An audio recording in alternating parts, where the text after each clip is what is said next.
Every year, the earth groans louder, hurricanes tear across cities, wildfires consume forests, snow falls where it shouldn't, and the seasons feel broken. But what if these disasters are more than climate events? What if they are echoes of ancient divine forces described in the books of Enoch and Jubilees? The Book of Enoch, preserved only in the Ethiopian Bible, speaks of 4 great winds and 12 portals at the edges of the earth. In Jubilee, we are warned that disobedience to divine order will unleash natural chaos. These are not just poetic metaphors, they describe specific winds responsible for blessings or destruction. In Enoch 76:1-14, each wind flows through 3 portals. East wind brings sunrise, fruitfulness, but also drought. South wind delivers healing rains, or scorching fire. West wind offers peaceful rain, or plague. North wind, connected to snow, paradise, but also destruction. Enoch 77:1-3 details their roles in sustaining the earth and heavens. Jubilees 6:36-38 warns, when humanity forgets divine law, even these winds go out of order. The calendar fails. Seasons warp.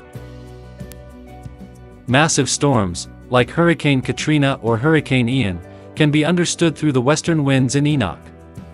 Enoch 76:11-12 says, "Out of the western portals come peace, and also blight and plague." These winds don't just move air, they move judgment. In Jubilees 6:37, the consequence is clear.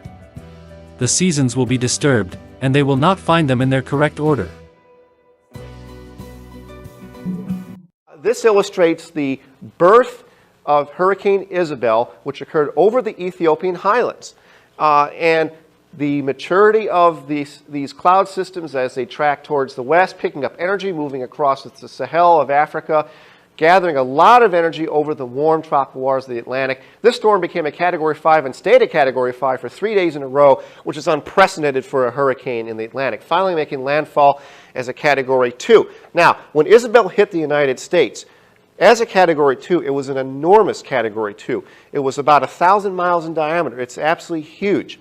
And this was an enormous windstorm for the mid-Atlantic. 3.5 million people were without power for as long as a week or so across a large area of Virginia, Maryland, up into Pennsylvania. In this particular satellite sequence, you're able to track the entire life cycle of this storm. The white shows the cloud tops, and the colors indicate the rain intensity of this system. Now, a little bit more about the birthplace of these hurricanes.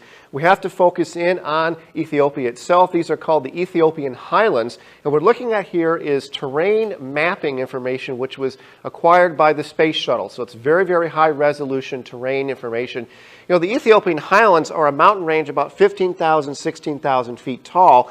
And they lie right along the Red Sea. And the Red Sea is an enormous rift zone. It's a crack in the earth where Africa is literally splitting apart very slowly.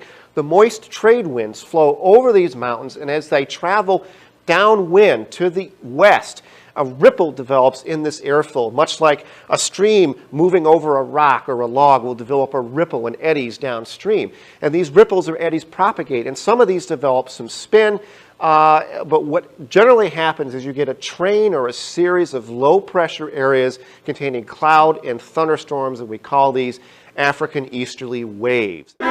Are hurricanes like Isabel the effect of blow of the west wind as mentioned in the Book of Enoch? Who knows? Maybe. Or maybe not. From California to Australia, fires rage uncontrollably. In Enoch 76:9-10, the south wind has 3 portals. The first brings heat and drought. The third brings fire and locusts. This wind is tied to judgment by fire, cleansing or destroying depending on obedience. Even Jesus said in Luke 12:55, "When you see the south wind blow, you say, 'There will be heat,' and it comes to pass."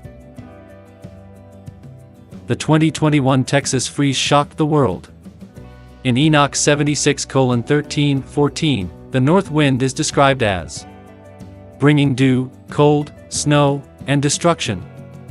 North also hides paradise, a place of God's hidden glory. But when that wind opens improperly, it releases frost and ruin. Enoch chapter 80 warns of cosmic disorder. The moon shall alter her order, and the sun will not appear in its time. Jubilees chapter 6 says when people forget God's laws and feasts, the order of the world collapses. Could the chaos of our climate, floods, melting poles, broken seasons, be the result of a forgotten divine rhythm? According to Enoch and Jubilees, these winds are not evil, but just. They are divine forces reacting to humanity's spiritual alignment. They bring either balance or catastrophe. The question is, are we aligned with the Creator's order?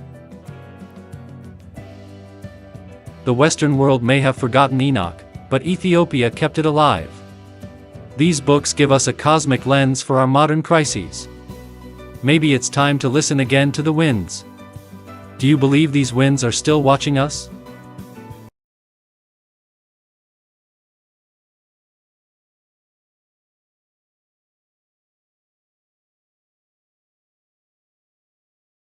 The dichotomy on the essence of winds and their effects.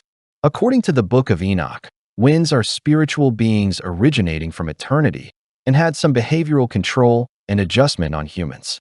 They are regulated and guided by angelic beings like Uriel and Raphael on God's order. As a result, human behavior, obedience to God's instructions would regulate the bad effects of winds on humanity. Maybe collective prayer and fasting could stop their adverse effects as what was happened in Nineveh.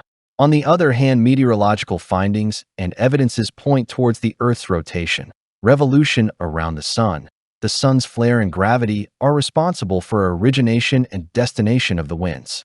According to the meteorological essence of winds, it is impossible to stop creation of tornado, but only minimization of its impact is possible.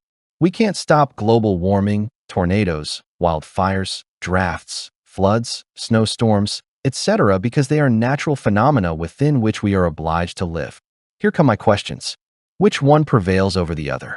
The Enochian spiritual or the meteorological?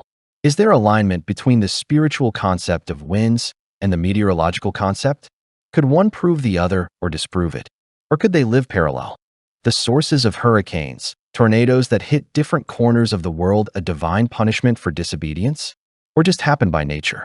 Some countries never experience hurricane or tornado while in others it frequently happens.